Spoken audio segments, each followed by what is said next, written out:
Hello, hello. Welcome to Higginsanity. I'm your host, Jason Higgins. I'm your co-host Dan Slott, and it's been too long. We had some hiatus, we had some issues, we had life, but we are back and better than ever.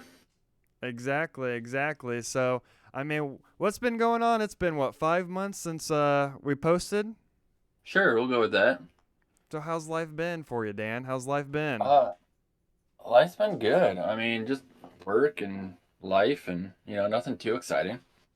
What about you? Let's see. Trying to figure out my background. Back in October, I went to Dallas. I went to Oh yeah, Dallas. that's right. So, Dallas was a lot of fun. Bank account took a big hit, for sure. When they say they do it big in Dallas, they definitely do it big in Dallas. I did it way too big in Dallas, but it was worth it. Got to live the Charlie Sheen dream for a weekend. Charlie Sheen dream. But definitely, it was definitely an experience. But I got to go to my first Dallas Mavericks game, home game. So Nice. I've been a Dallas Mavericks fan my whole life. I was a big Dirk fan growing up, so to finally attend a game at the American Airlines Center was something on my bucket list that I got to finally cross off. So that was huge for me. Nice. Nice. But then we got to share Christmas with each other. I mean, we saw each other on Yeah. Christmas. We saw each other on Thanksgiving. We got to share Yeah. the woes of the Bengals this season together, and watch the Packers make the playoffs. I'm fine with that. So, Yeah, I mean, it is what it is. They made the playoffs, and then they just laid an egg. They only played three quarters. So, what are you gonna do? We don't need to talk about that. That's a long time ago. I got over it. I don't need to revisit it yet. but hey, that was what December, and so now just finishing up the basketball league I'm in, and kind of going from there. So when's that over? It's tournament time now. So first game is actually tomorrow morning is our first game tournament time. So we play I think about 10 or 11 regular season games in like the winter time, and then we hit tournament time. Then there's another league that I'm in the summertime. So as soon as one league ends, the next one starts. But it's a pretty competitive league. A lot of ex college basketball players play in it. A lot of guys that I played, back in high school play in it. So I mean, it's a lot of great guys. There's about 15 teams over there, and there's probably I would say maybe two teams that are just I wouldn't say trash, but they're not that they're average. The rest are good ball clubs. And there's actually a few teams that have played for like I would say 15 years together straight. So like their team chemistry and like you know ball movement, things of that nature. I mean, Yeah. I mean, when you play teams like that, they're harder to beat because like they set screens, they rebound, they do all the fundamentals right, and those are the team that like tick you off because you want to try to speed them up and things like that, and they just they do their roles. Right. And they've So been playing together for so long, like they don't even have to communicate verbally. So you have to know exactly what you're doing to even have an attempt to stop them. exactly, and I mean there's a couple guys on the team that I'm on, like me and this guy named Travis Nolte. We've played on the same team, whether it was the Air Jordan team or this team for years together. So we've played alongside each other for a long time. And then there's a few other guys on the team that I've only played with for a few years, and then we just picked up a couple new ones this year. So this one's kind of like a learning season in a way. But for the longest time, the Air Jordan team that I was on, I mean, we didn't lose a league for like ever. And Yeah. so, I mean, it just a lot of us the last couple of years, just we couldn't get on the same. We just, life happens, and I've had my injuries since college ball, and people go their separate ways. So we end up having to kind of discombobulate our team, dismember our team, whatever. Dismember sounds better. Yeah, Yeah. that I know. Just throwing some major terminology on this, but yeah, just had to break up the team some. So it's been a different year, that's for sure. But Yeah. the league's a lot better over here, and the gym is much nicer because the old gymnasium over in Peru that we played on had that concrete wood, Mm-hmm. and like you could feel it on your knees. Like you hit that floor, and you'd hit it, and it just, I mean, it hurt. And you couldn't get much traction with your feet and whatnot. So now with Yeah. them making they built a brand new gymnasium, brand new YMCA over there actually, and so the gym is super nice, and it's right over on the Riverwalk. It's actually pretty nice. The only one of the only nice things I can really say about that area, if you know, I'm just Yeah. Harvey Yeah, I gotcha. Hinklemeyer's. Love Harvey Hinklemeyer's. Yeah, that's nice. We are actually in we've got a sled hockey tournament coming up this weekend.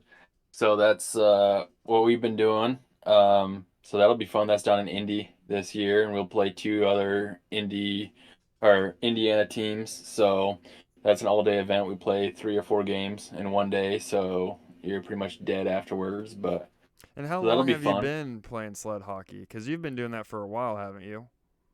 Like 8 or 9 years now. Okay, I wow. think this is my 8th year of actually playing because I came in at the end of the season because my uncle got me into it and I didn't actually play because they just had like 2 games left or 2 practices left. Mhm. So I was introduced and then I've been playing for 8 years and in the past 3 years I've been an assistant coach. So I've been a Okay. player coach. So, So for our viewers out but there, can you explain what sled hockey is to them for ones who don't know what sled hockey is? yeah, I mean it's literally exactly what it sounds like. You are in a sled that has 2 blades on the bottom of it, and then you sit in the sled, strap yourself in, and then you have 2 sticks. Hold on a second. I'll get a visual aid. So then you actually have 2 sticks um, that look like this, Okay. and they have spikes on the end, and that's actually how you propel yourself. So you've got a right-handed stick and a left-handed stick. And then that's how you move in the sled, turn, shoot, and all that. And when I actually first started, because obviously I'm able-bodied, and I was like unsure, like because they didn't have enough players to field a whole team, so they were just trying to get a team started. So they Okay. were taking able-bodied players, and I was like, I don't know, like I'm gonna feel bad getting in the sled able-bodied, playing against disabled people. Like I didn't want to have an unfair advantage. Mhm. But as soon as you get in the sled, I have absolutely no advantage whatsoever. Mhm. Like, because a lot of the like, there's like 12-year-old kids who are out there who can run circles around me because they started, they were born or grew up with their disability, started early, and they can just fly around the ice and everything like that. So, being able-bodied is not an advantage at all. So it's a lot of fun. Obviously, the goal would be to get enough disabled players who come on a consistent basis so I Mhm. could stand up and coach and then if I have to fill in. But it's so fun to play and it's all the same rules as regular hockey. It's full contact, you can check, you can, do anything you can in regular hockey. So Awesome. Awesome.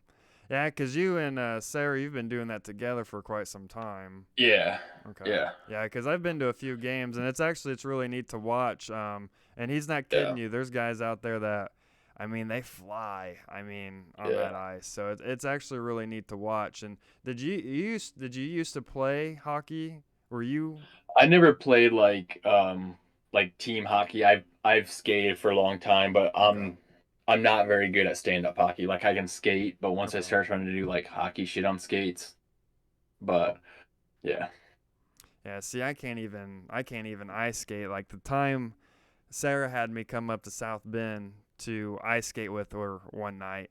And so we went out there ice skating. And, I used to be able to hit the rollerblades. The old skating rink back in the Mm-hmm. day. I used to do the limbo, all that stuff on the skates. And, so I'm thinking, this could probably be the same thing. Definitely not the same thing for me. Um, I get out there and I look like a new baby deer, like trying to like learn how to walk, and I'm just like spread eagle out in there, Yeah. out in the middle of the open.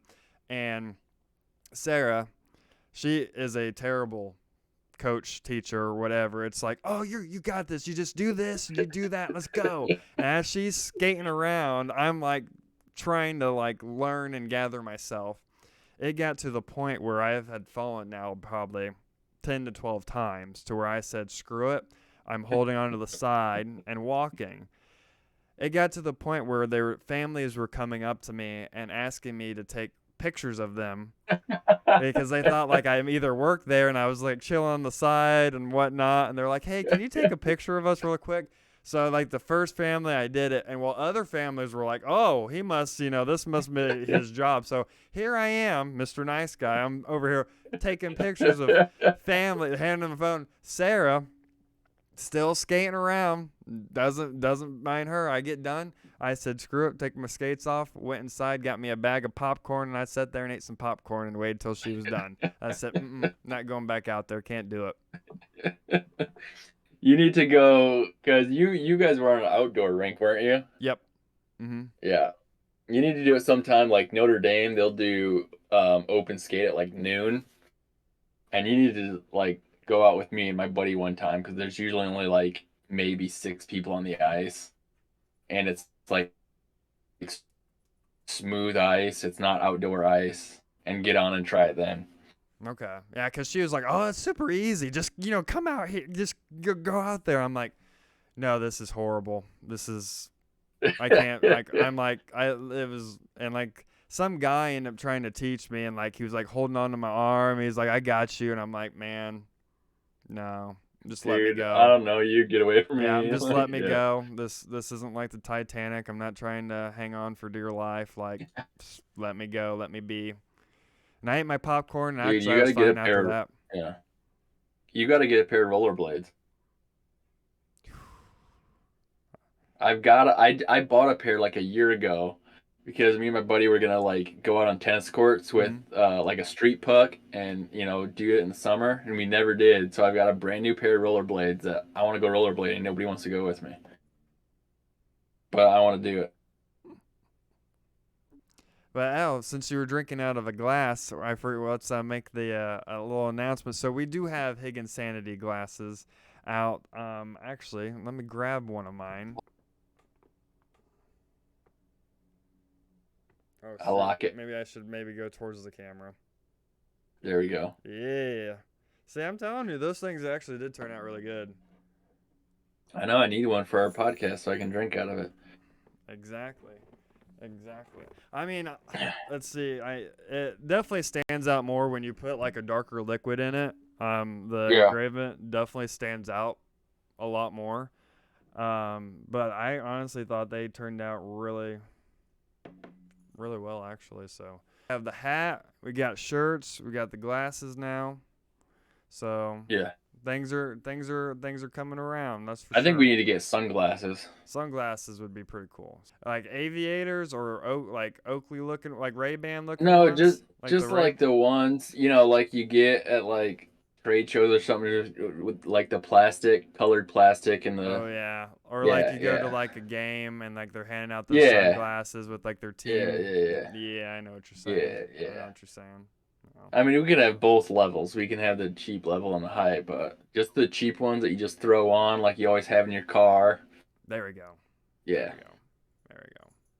Oh, I also did. I forgot to mention. Got a couple more tattoos. I had to add a couple new.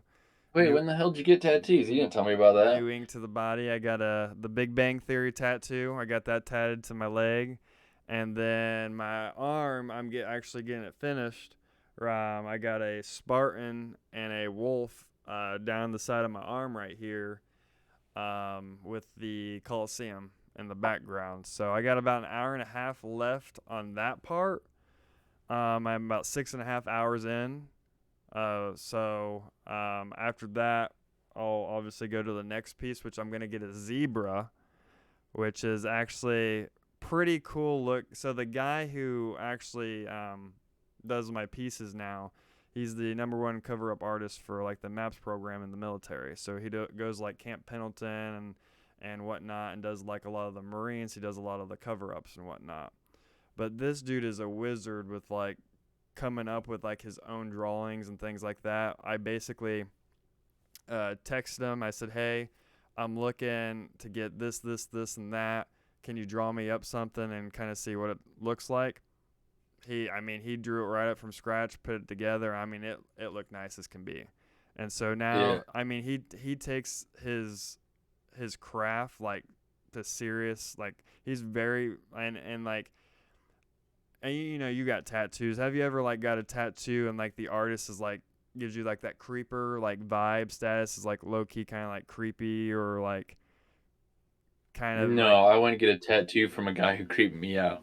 low key just I don't know like he could talk just I don't know like the first tattoo I got with an ex like that was a terrible mistake like the guy was like creepy as hell and like he was Yeah. like not gonna lie like he I'm just gonna be honest he like blew in my like shoulder and stuff like was just like being like joking around but creepy as hell yeah so this guy nothing like that obviously Yeah. No, I um did when I knew I was gonna get mine, I did like some research. One of my buddies, he knew a guy who like he went to high school with and had like a huge portfolio and was like well known. So I've gotten all my tattoos from him, and now like gone on to open his own shop and everything. So like I knew who I was getting it from, and I like met with him before I got my first tattoo and stuff like that. Just because like especially when you don't have one, you hear all the horror stories of like, don't go here, they've got dirty needles. Don't go yeah here, all that BS. And it's like if I'm gonna get one, like I'm gonna make sure I go to someone reputable and all that stuff. Yeah. So. Like Matt, he like shows you everything. Like he like explains all of his medical stuff. Like it's his own place. Like it's like he does a really good job. And actually, when I worked at the facility, there's like several of my coworkers would have gotten tattoos from him. And he's just real personable. I mean, we talked about the Big Bang Theory for what 5 hours straight. It felt like. So I Yeah. mean, he's just super nice, and he's drawing the next piece up for me, but he's gonna be drawing up my sleeve and everything, and he's gonna be doing that whole thing. So I'm excited for that. Yeah. No, I want to get because I got one here that's just like a name, Hmm. and I want to like start there and then go up over my shoulder and like go down to like a quarter sleeve. Okay. But I just gotta figure out like I have some ideas of what I want, but I gotta figure out like what goes where and how to start here so it doesn't look like cheesy, So and then just like convert it into the sleeve. So Be like The Rock, man. no, The Rock, Dwayne The no, Rock Johnson. So what's funny is I just actually started watching WWE again because so The Rock is back at the WWE. And a lot of guys from there's actually quite a few guys from when I watched it as a kid that have come back, and then there's yeah, guys that are in there now, like this guy named Braun Breaker. He is Rick Steiner's boy, and he's a relation to Big Papa Pump Scott Steiner. Um, and the dude looks like a spitting. If he dyed his hair blonde, like he's a spitting image of Scott Steiner. Like, I mean, it's crazy. But like last night, The Rock literally called Phoenix. He said something like, he's like, "Congratulations, you are the number one city with the most cocaine and meth heads in America." And he's just like calling him out. And then he said, "But the one thing I don't like about it is it kept blacking out the screen because there was a sign that says 'Die Rocky Die.'" mm-hmm, I don't know if you ever watched the WWE, but remember the signs back in like the 90s and 2000s when like Generation X was huge and all that, and like girls would like flash like the cameras and like the yeah, signs, yeah, but they blacked out the feed like I'm not kidding you 10 or 15 times because the camera kept it would go to that sign, it'd black it out. So like in the yeah, middle of like his promo and everything, it's blacking out what he's saying. So yeah, that's the one thing like still sucks in my eyes that like yeah, that kind of stuff. But he low key was roasting him. He said something like, "You finally like The Rock has come back. Now you cactus loving crackheads finally have something worth your life has worth meaning, and you can shoot this up in your veins." Like I'm like, man, this guy is like, I mean that's who he used to be though. yeah, He would wherever he was, he would just find something and just piss him off. yeah, Like and that's when yeah, I mean that's why he was one of my favorites back in the day. But people Yeah. are getting so bent out of shape and butt hurt because he's like, oh my gosh, that's so offensive. Yeah. Like obviously there's free TV, right? Hmm? You can't control that. And then there's pay TV, like cable. Like there needs to be some sort of like network that you just pay and you get like all the swear words. There's nothing censored, and it's like you have to sign an agreement that says if I pay for this, like whoever's broadcasting it, I can't sue, I can't get mad because like like when you're a little kid, right? Yeah. You're watching a movie and they like bleep out swear words, and you're like, oh, I want to hear the swear word because it's really cool. Yeah. But like as an adult, like you don't give two shits about the swear words, but it just like takes away from the content Yeah. because now you're focused on like the bleep, or like the blurred out. So then you're not paying attention to the show because like it broke your train of thought, it broke the character's train of thought. So there needs to be something where you can just be like, nope, I'm paying X amount. I want uncensored and just like give me what I pay for.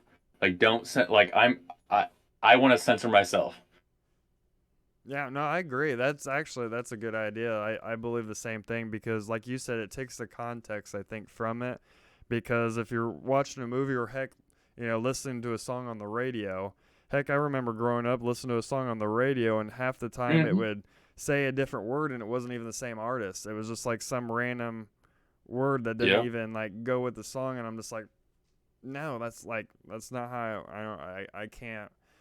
I can't do it. Like if I have that song, like obviously I listen to music that don't have swear words, but if like that song does have a Right. swear word, like I have to listen to like the explicit version because like the bleeping out or the different random Or the word. awkward where they just like cut out like a second and a half or 2 seconds, and then Yep, there's just like the music playing, and then the words kick back in. And you're like, what is going on here? Like this makes no sense. And exactly. and by all means, like if people don't want to hear that, then that's fine. Right. They can watch the censored version, but it's like, Right. no, like I want to like hear it how it's meant to be heard or meant to be seen or whatever. Right. And like you said, like obviously you have to like sign something that way you can't sue them or whatever the case may be, but also like the people that don't want to see that stuff, they still have the option to watch that with the blacking out and things like that. But Yeah. for the people that actually want to watch it for the full context and see what the heck's actually going on without having to be there. Yeah, like when streaming service first got big, Mm-hmm. and like before they had like monthly contracts, and like you'd start a movie and it'd say, "Do you want to watch one 3 minute commercial now and have commercial free for the rest of the video, or do you want to watch 30 Yeah. second commercials Yeah. in between?" Like that should just pop out. Like, do you want to pay $4.99 to watch the explicit version with no editing? Or do you want to continue watching the edited version? And you like have to choose. Like that would be perfect. Like why can't we have something like that? Exactly. It was like back in the day when I was 12 years old purchasing Beta House on my 360. Do y'all want to watch the explicit version for this? Or heck yeah, I want the full thing, man.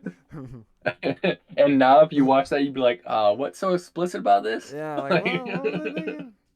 Oh man, they're actually Oh, I thought I saw something. They're making a like a second reunion one or the last American Pie yeah.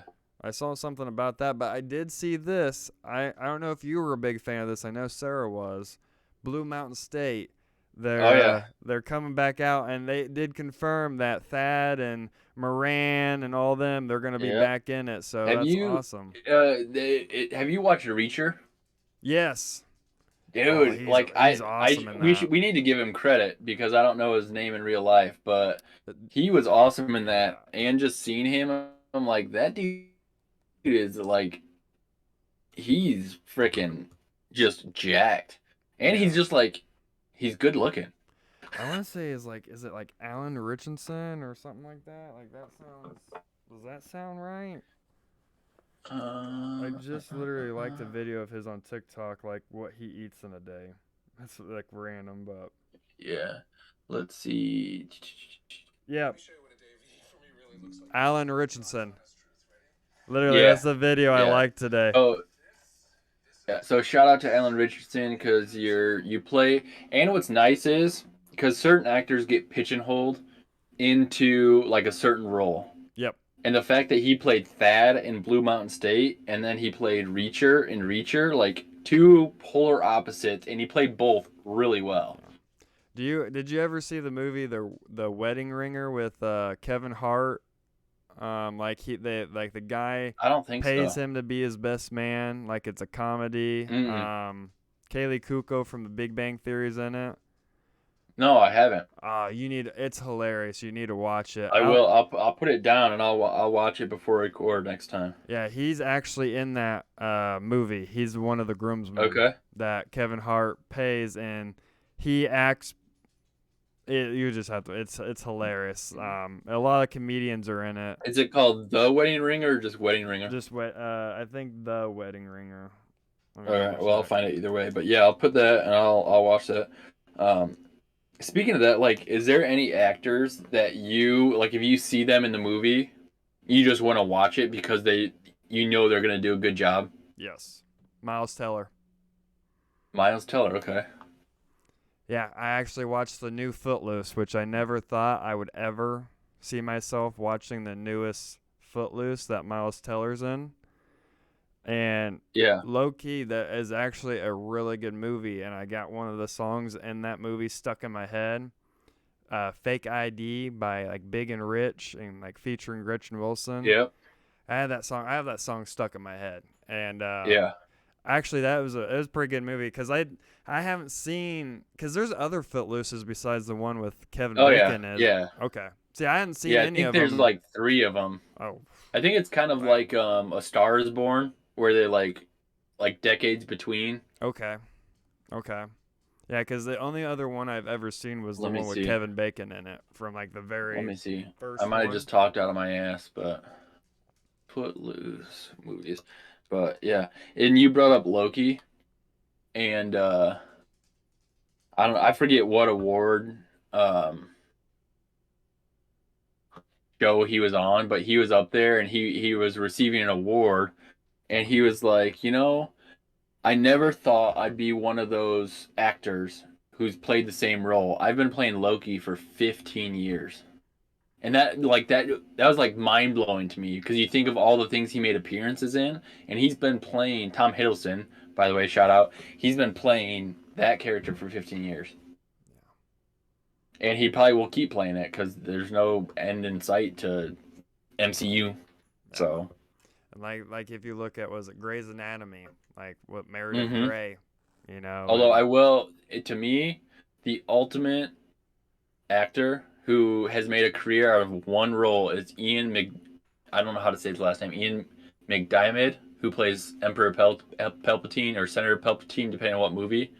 Through all the Star Wars movies, from A New Hope to the most recent one to all through the Skywalker saga. So he's been playing that role for like for like let's see, what 60? No, he made an appearance in Emperor, so like from 70 to 2024.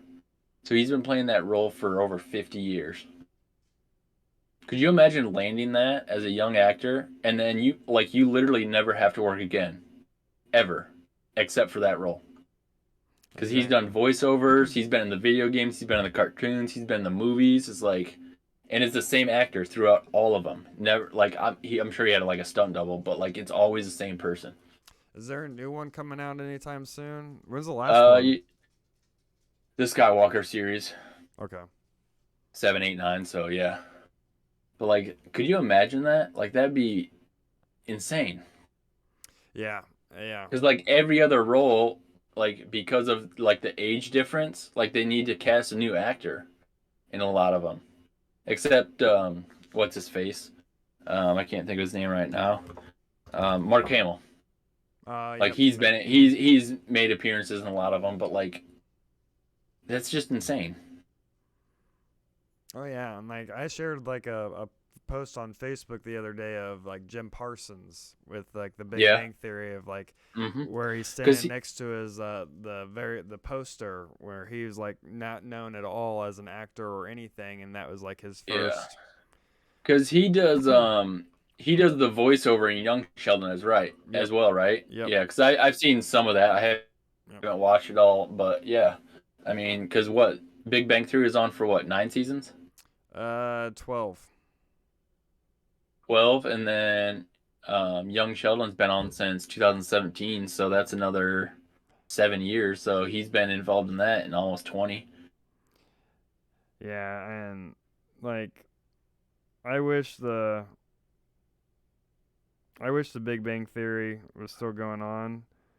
But obviously, you know, I know like Yeah, I mean, they're all. I mean, it's crazy from where all of them first started to where they ended. Like how big yeah. they all became, and like It's it's really neat to go ahead. see. Like, have you ever seen like the posts of their actual chemistry with each other, like behind the scenes, and like how Like here and there, I haven't like watched any like documentaries or anything like that, but Yeah, I don't know. Just look up when Jim Parsons wins his I think it's either his Golden Globe or Grammy or whatever it was, and Kaylee Kuko is the one that's announcing it. And when she finds yeah, out that it's Jim Parsons, you can see like the emotion, the actual genuine love yeah, that. yeah. It was cool. I was gonna say it's cool how those shows, like Friends, Seinfeld, How I Met Your Mother. I mean, really, most of those actors and actresses they start as nobodies. They just say, "I need a 20-something-year-old girl with blonde hair, or black hair, or brown hair, or whatever," and then they come in, and then they're on a show for 9, 10, 12 seasons, and then they become like best friends in real life, and it shows in the show. Like The Office is a great example of that. Like a lot of those were struggling actors and actresses who, and even up until like halfway through season 2, um the main cast or the top billing cast was like um Michael Scott and Jim and Pam, and that was like it. Those were the only three who knew they had jobs, and everybody else was supporting cast members. And it wasn't until like 2 seasons in, where they finally got the call of like, yeah, we're gonna keep going. And they were like, a lot of them were like still looking for jobs and doing like that, and then it goes on for 9 seasons. So it's just cool how all that works out. And like that show, like Michael Scott, or Michael, I keep saying Michael Scott, but Steve Carell.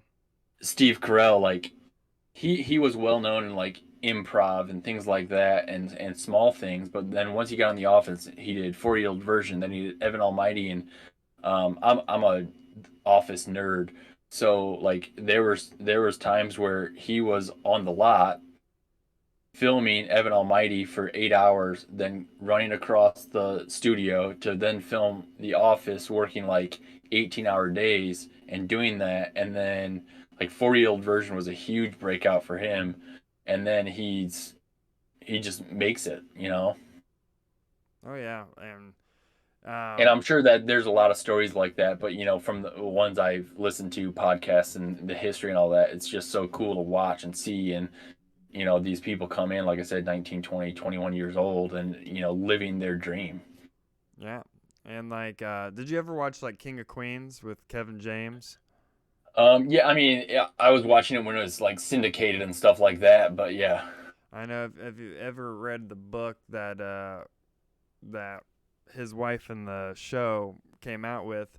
She had said that Kevin James had almost ruined her acting career because her relationship with Kevin was so close and that it was so genuine and that Kevin was the best person and her best friend that she spent so much time with them with that TV series and that he made sure to make like help her with her lines and make sure that she was as funny if not funnier than him at times and that to make sure that Yeah. she was a huge piece of that show to where she was like I could never find another person working with that I could work with that I had that same connection and relationship that I did with Kevin because Kevin is just that person and I could see that Yeah. like I couldn't imagine like I mean Kevin I mean if you look at Kevin James like he's one of the guys like Adam Sandler David Yeah. Spade all those guys that are in Grown Ups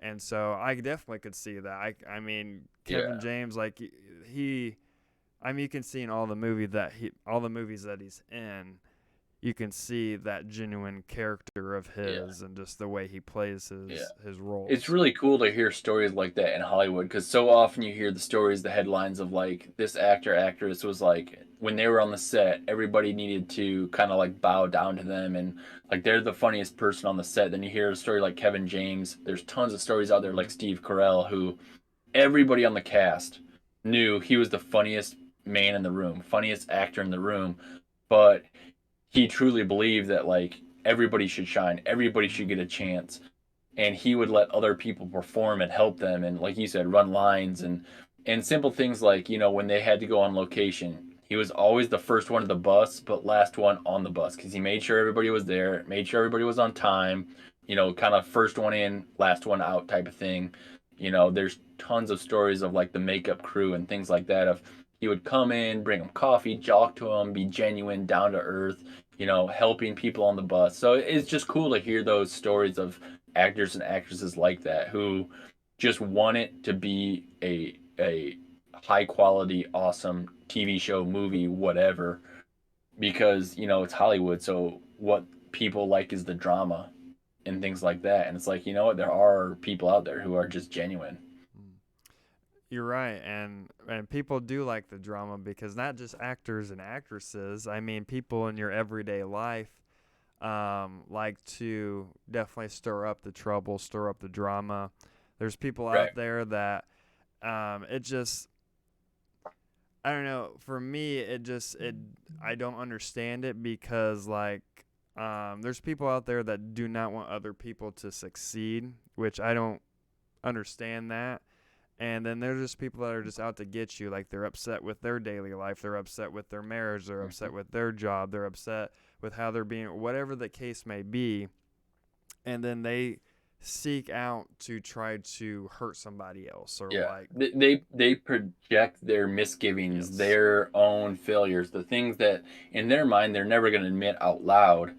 But so they look for other people to project on and put yes, down, and it goes back to the whole, you know, bullies in grade school, high school, all that. It's like the only reason they're bullies is because they have their own self-esteem issues. So mm-hmm. they're trying to put other people down, and it's sad, and so many people thrive on that. Oh, Or, yeah. God forbid you know a married couple who are going through shit and there's couples who like revel in that. And it's like, you know, are you talking about them constantly because you're not happy in your own relationship? And so you're just talking about them to kind of put your relationship problems on the back burner. Mm-hmm. And it's so easy to do, and it in a messed up way that's almost human nature, and you have to make an effort to not be like that. Mm-hmm. It's just people. Some people just love and endure the drama. Like that's just their Yeah. thing that they just and love. and and a lot of TV doesn't help that. All the reality TV shows and things like that, I mean, I'm guilty. I've watched every single episode of Jersey Shore, and that is just drama after drama after drama. People, putting each other down, belittling people and then apologizing and doing it again, and it's it's it's a messed up realistic thing that's happening constantly. Exactly, and it's like for me, for example, like I know things about people and their relationships and things like that that you know that I shouldn't know, but I do. And if I Right. really wanted to, I could get on here, I could get on social media and spread all this dirt, but that's not who I am, and that's not who I ever Right. will be. For me, what you do, if it does not have any effect on me and my daily life, I don't care what you do. I Right. don't care. Right. It doesn't bother me. You do your thing. All is well for you. I hope you succeed. But once it includes me or you're affecting me, you're talking down or Right. you're ruining my name, that's when I'll step in and be like, okay, if you really want Right. me to come back Right. at And you, it's just it goes down to the simple, like, it's just respect. yep. Like, you got to respect everybody, and to your point, what you do behind closed doors, fine. If you want to, if you want a shoulder to cry on or someone to vent to, by all means, I'm here for you. But like, then don't turn around and air my dirty laundry or things like that. It's everybody has it. Everybody deals with it in different ways. But why bring someone down when you don't have to? There's no point to it. You don't benefit from it other than in that minute moment you feel a little bit better about yourself, and then in the long run you end up apologizing or feeling bad about yourself, or there's why it's the same people who are best friends to your face, but then you talk to someone else and they're like, oh yeah, so and so said this about you, and I'm like, oh, I thought they were a close friend, I thought they had my back, and then turns out no, they're just two-faced. you Exactly. know Like I saw a but meme the other day. It was this person put in their yearbook and said, "I used to be jealous of Harry Potter because of his ability to talk to snakes, but I quickly realized that I've been talking to snakes my whole entire life," yeah, which is basically the truth. Because, I mean, that's just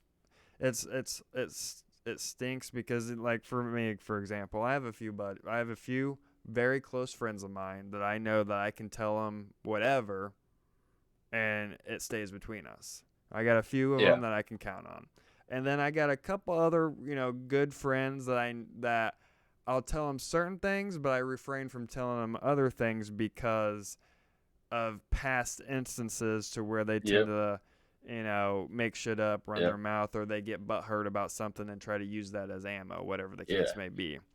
yeah, So yeah.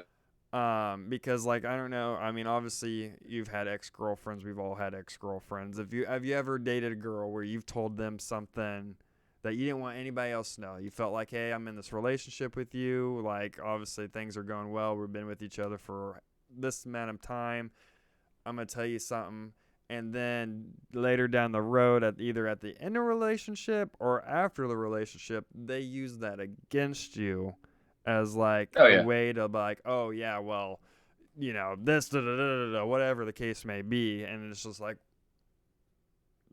I'm not gonna come out here and just yeah. say everything about what you did, Yeah. but I'm I just I like, will say ex girlfriends not so much because I usually try to end it on an amicable note, but it's called an ex wife. So yeah, I've dealt with that shit. So, but sometimes it yeah, doesn't matter how good you try to end it on a good note, it don't matter. no, yeah, 100%, yeah.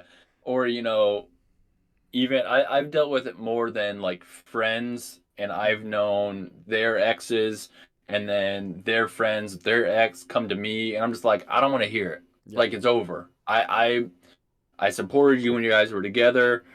I can still be friends with you. I can still be friends with him. I don't care if that's all you're going to talk to me about. Then we're no longer going to be friends because that's not what our friendship was based on before. I don't want it to be based on now. So if Hmm. that's all you have to say, then adios. Like it's not worth my time to Right. get involved in your drama. Right. Yeah, right. And just like we're not Dr. Phil. I'm not here to um, deal with your issues. Um, Yeah. I listen to my friends. Like I've always been a really good. See, the thing is, I Sounding give board. really good advice, but I don't take my own advice half the time. So like that's the bad thing is like I can give you really good advice and tell you what you need to do, but at the same time, I'm still making some dumb like I Yeah. still make decisions where I'm like, why did I do that? Whatever the case may Yeah. be. Yeah. But most of my Or bad my decisions involve women, so that's just the yeah. case. Yeah. Or my favorite is like the friend who bitches constantly about his girl or his relationship or X, Y, and Z or their job or whatever. And then as soon as you say like one thing, they're like, "Oh, you need to do this, this, and this," and then everything will be perfect. I'm like, dude, I don't know if I want to take advice from you because all you do is bitch about everything, Yes. and then now you're gonna fix my problems. Like, Yeah.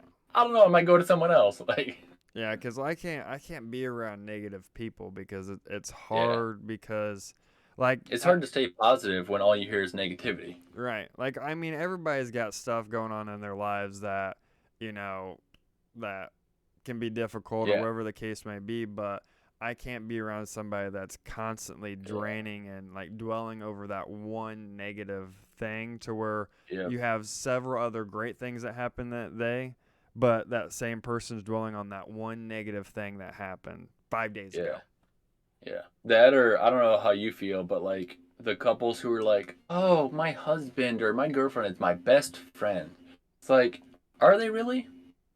Because like Sarah and I've said it multiple times. It's like I'll ask her be like, "Am I your best friend?" She's like, "Nope." She's like, "Am I yours?" I'm like, "Nope." It's like you gotta have that. You gotta have that person that you call them and they pick up the phone, or as soon as you call them, if they don't pick up, they text you and you're like, "You good? You need something?" And then if you're like, "Hey, give me a call," they call you. You know what I mean? Like Mm-hmm. you gotta have that person outside your relationship where it's just like, they're there. But I don't know. It works for some people. If that's your jam, then cool that it works. But like me, no. Like I'm in a relationship with the person, but I have a best friend. It's just crazy that there's those people out there. But one thing, I mean, that's never gonna change. And I have a really good job at reading people. So like with my last position, like I kind of could tell who I could talk to, who I could trust, and then I could definitely really pinpoint out like who the rats were, who like like. But I mean, it is what it is at the end of the day because there's blessings in disguise. Yeah. But people are gonna find out like the truth and the real deal over what really Yeah. happens and what really people are. So when that day comes, I'll be rejoicing. I will Yeah. be. So we'll see. Yeah. My favorite thing to do is like I'm fairly good at reading people, but like if I start a new job or a new position or something, I love to just be like, oh hey, I met so and so. Like, have you worked with them before? And then just stop and then just let them talk, because people like they'll tell you exactly like how that person is, or what they do. It's like you don't have to say positive negative about them, just bring up the name and just let them go. And then next time you work with them, or hell, even if you haven't met them before, you kind of can take whatever they're saying with a grain of salt or not or what. But like there's so many people who come in with like preconceived notions, or are automatically distrustful or things like that, and it's like that's not, to me that's not healthy. Like you have to decide for yourself who you can work with, who you can trust, who you can't trust, and all that stuff. So Right, right, right. So it's just I'm telling you, it's been a few months since we've been doing these podcasts. So I know this is something that we've been definitely talking about getting back up and whatnot. Because the weather, it's starting to. I wore shorts today.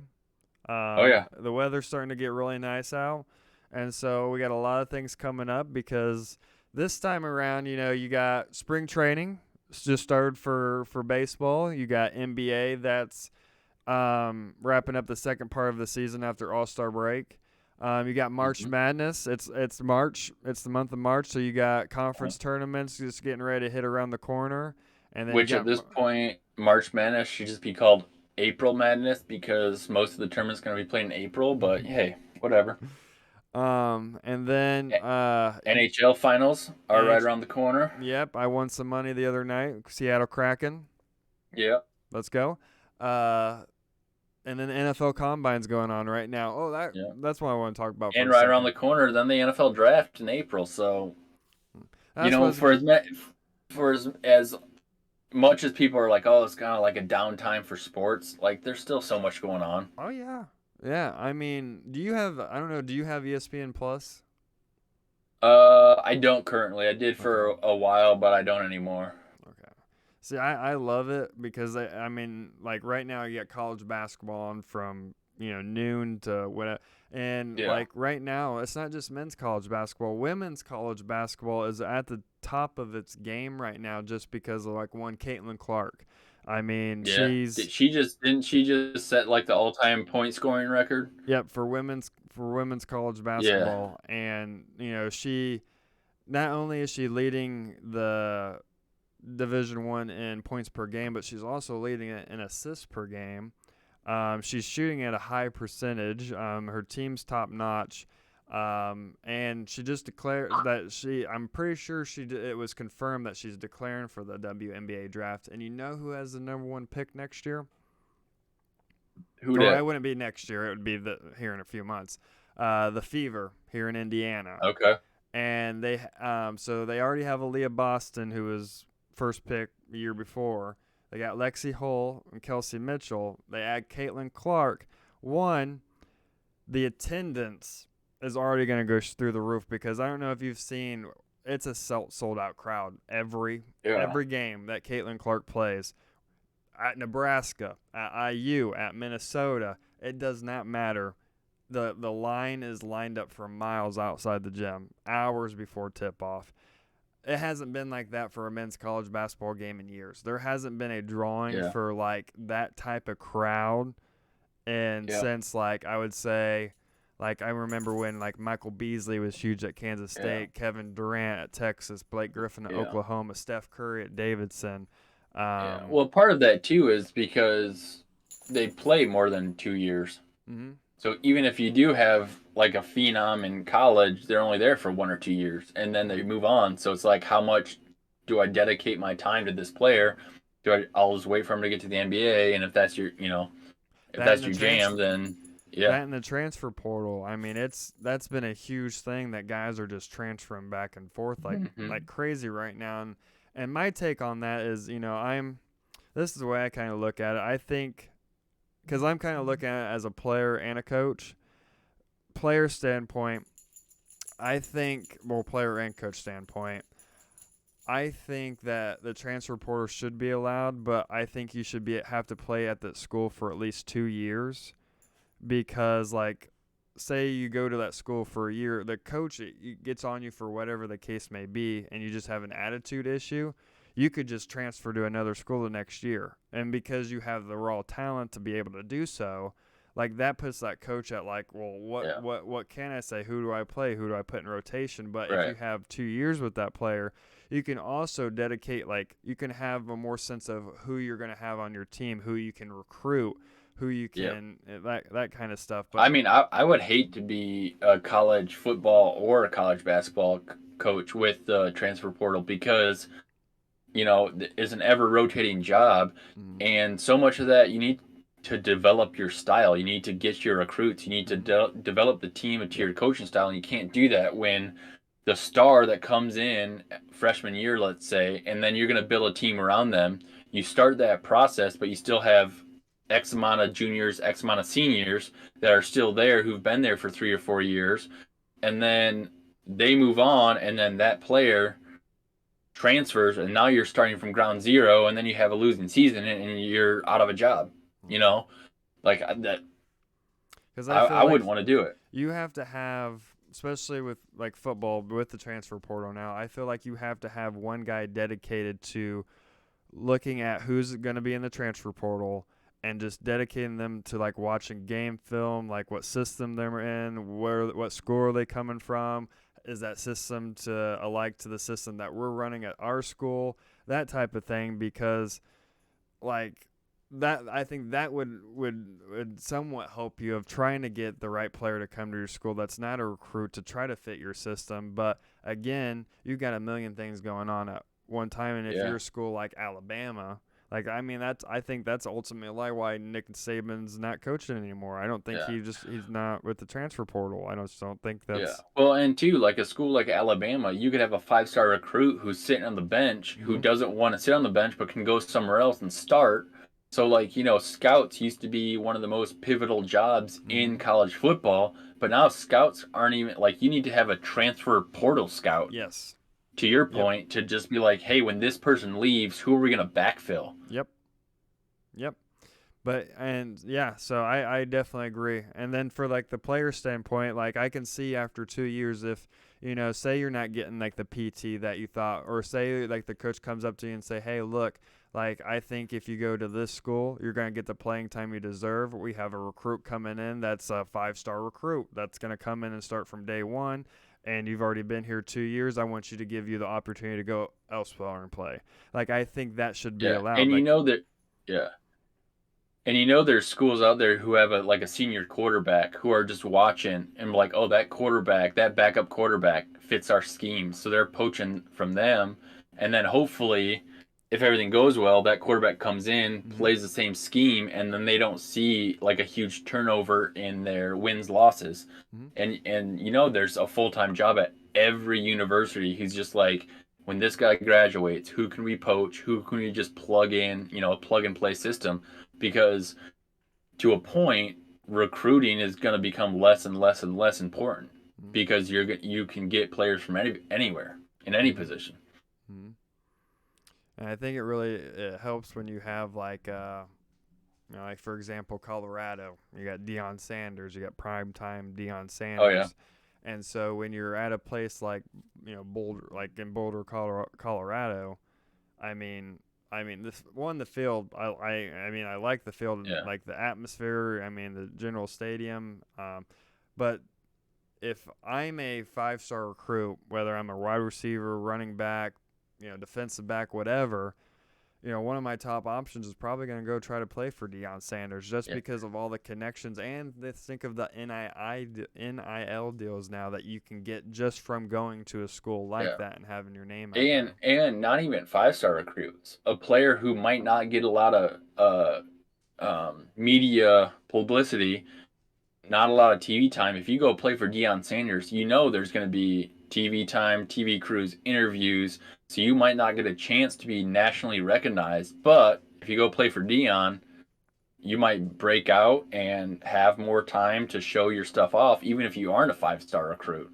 So those players who might be like a second, third string player will go over there, and even if they get a few minutes a game, if everybody's watching, they have a chance then. Yep. Yep. No, I agree. I agree. So I think the combine is going on right now. I've watched some of it. Haven't seen a whole lot of it. I've seen some interviews. I've seen the Caleb Williams interview that he's not throwing or anything at the combine. He's not doing any of the medical tests or anything like that. He's only going to do medical tests for like a few teams. He's like, why do I need to do it for 30 teams? Only a few teams are going to pick. Only one team picks. Like yada yada yada. Right. Um, how do you feel about all? Like, do you feel like that hurts his stock at all? Do you feel like I mean, last season he went what 7-5 at USC, Yeah. I mean, and I think kudos to the player for choosing what they want. And if there's a team that they want to go to and they show interest, they're probably going to do it. But to his point, like why is he going to get approved by 30 teams? yep, What it's so much, obviously they need to work to get to the NFL and all that. But like why are you going to go through all that when like you said only one team can pick them? So, if there's a team that's 15th, 16th, 17th on the list that maybe will drop to, and if he does start dropping, in draft status or whatever, then he'll start doing more.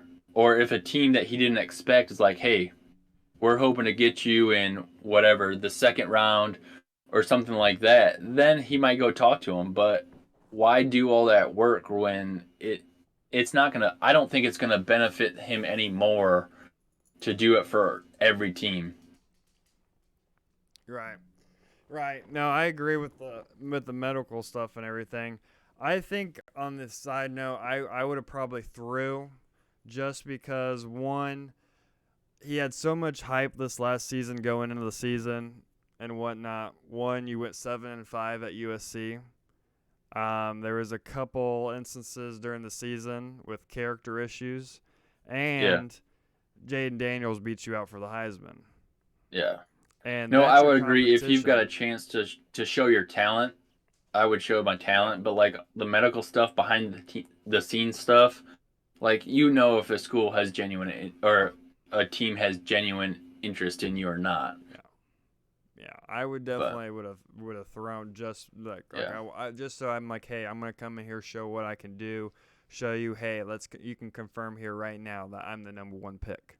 Like yeah, that would be my and mentality going in. yeah, and I go back and forth to people all the time about it. Like if you're a professional athlete, you have to to be successful, I think you have to to flirt with that line of cockiness, right? Hmm. You have to be confident, or you're not going to succeed. But like you want to like have a little bit of edge. You want to flirt with that line, and when you start saying I'm so good, I don't have to throw, that can be a turnoff in my opinion. But if you're like I got nothing to hide, I'll do it time and time again. I'll throw this time and time again. I'll show my skills, whether it's strength, whether it's precision, whether it's accuracy, whether it's not turning the ball over. If you're that good, then what do you have to lose? What are you nervous Exactly. about? Because when you start saying no, I'm not going to throw, that to me shows well maybe he's a little nervous. Maybe he's not all in. Maybe Does he so. have an injury? But yeah, Like, why is he so not showing all of his medical tests? Or his 30, you know, that's just like stuff that's going to be thrown out there by reporters. That's stuff that oh yeah, media is going to throw out there. I mean, they just want clicks. They want people to talk. They want those. I mean, that's just how it is. But I'm interested to see because, like I said, Jaden Daniels, he had a strong year. He was the best QB in college football last year. Um, do the Bears pick him? Do the Bears trade Justin Fields? And those are a lot hmm of questions that are going to be interesting going into that draft. Like for me, for yeah, example, I'm a huge Bengals fan. For us, our number one person on that draft board is Brock Bowers with, tied in from Georgia. That's our number one person that we want. He's the next. I mean, he's the next George Kittle. That dude can run routes. He can block. He can do everything at the tight end position, and we don't have a tight end at all. yeah. The thing is, what we're at right now is we're the 18th pick in that draft. Bowers is right now projected to either go top 10, and if he doesn't top 10, then he'll slide to 18th. Because the thing is, there's a lot of skilled position players in this draft, and there's a lot of offensive linemen in this draft. So if he Mm. falls to that 12 to 14 range, do the Bengals trade up and try to get him, or risk him trying to fall to the 18th? Because the other Right. only team that I'm seeing that really needs that tight end option is the Jets at 10, who are the other team that are projected to take Brock Bowers. Because you look at Rodgers, hmm in his years, he loves the tight end position. If you've seen the tight ends that he's utilized in the past, that tight end He option he to him he, is he huge. loves a safety net at the tight end Yeah. position. So that would And be a great. even more than that, I mean, Rogers, like him or not like him, he has a strong voice Mhm. at whatever organization he's playing at. Yeah. And one thing, even if tight ends didn't perform well in the receiving game at Green Bay, they always were good at protecting the passer Mhm. and blocking for the run. So even if they weren't getting the safety net passes, the dump off passes, they're making plays for their running backs. Because at the end of his career, a lot of the running backs were just passing outlets. Tight end stays in the block. The running back just skirts on the edge for a first down or for a 5 yard gain or whatever. So even if the tight ends weren't receiving, like he likes a talented tight end. And if they want him and it drops to the Jets, he's gonna push for it. Right. Right. So that's just kind of like a little sneak peek into our next little podcast about the NFL, because that's a podcast that we're gonna probably go on for a good solid hour, because we definitely got a lot of hot takes about the draft coming up, what we feel like our teams in general, who they should draft or trade, sign, whatever. Kind of our takes on last year's season, the season of backup QBs. Um, and kind of seeing what's going forward. Talk about to see if the Chiefs are going to repeat, that kind of stuff. If we're going to see the love story of Taylor Swift and Travis Kelsey. Oh gosh, I wish they'd break up already. Then we're going to have a huge album, and then the next thing you know, it's going to be streaming everywhere. And I I do just like the don't. Jason Kelsey part of the story. Like to see the videos of like Taylor and Travis partying together, and then Jason was in the luchador mask, like partying. Like Yeah, that was yeah, awesome. That was yeah. awesome. Jason Kelsey, in my opinion, is living his Yeah, best life right now. yeah. I wish he'd He come to gives the zero Bengals. fucks, and he's just yeah, He can retire from the Eagles, and we can sign him and come out of retirement to the Bengals. That would be. yeah. I mean, I think yeah. I think the Eagles could be in trouble next year. Yep. Oh yeah. Yeah. Yeah. I mean, But yeah. I just, whatever, it's fine, Travis and Taylor Swift, but I just really am sick of people like Joe Buck, Troy Aikman, Chris Collinsworth, and all they talk about is Taylor Swift. It's like you've never listened to one of her songs in your life until she started dating Travis Kelce. And I'm like, I want to watch football to enjoy football. I don't need to see Taylor Swift high fiving Kelsey's mom. I don't care. I don't need her red lipstick in the press box cheering. Like, no, they don't do that with get out of here. Sierra. They don't. They didn't do that with. I mean, they did it a little bit with Jessica Simpson, but not like to the extent that they do Oh with yeah, Taylor Swift. They don't ever do that about Sierra. They don't ever do it about the U.S. gymnast. I think is it like yeah. Simone as a. I can't remember her name now. Going blank. Simone Biles. Yeah, Simone Biles. Yeah, Like you never see anything about like her. yeah. So that's. I mean, that's Just without thinking, Jessica Simpson or Taylor Swift. Jessica Your Simpson, pick. Dukes of Hazzard. Oh yeah, Jessica Simpson all the way. I remember I had a All the way. poster of her in just her underwear sweeping. That's a terrible poster now. I don't condone that nowadays. That was like when I was Yeah. man, Hey, my mom hated that poster. we all had our little boy crush of a Yeah. movie star. It's okay. My mom hated that poster. I remember when I put it on the outside of my door, she was like, "No, that's gotta be on the inside. Everyone can see the outside of your door. No one wants to see Jessica Simpson in her underwear." I'm like, I don't have any issue with it. I got Reggie Miller on the inside of my door. I can't take that off. Yeah, we got a lot of podcasts up and coming.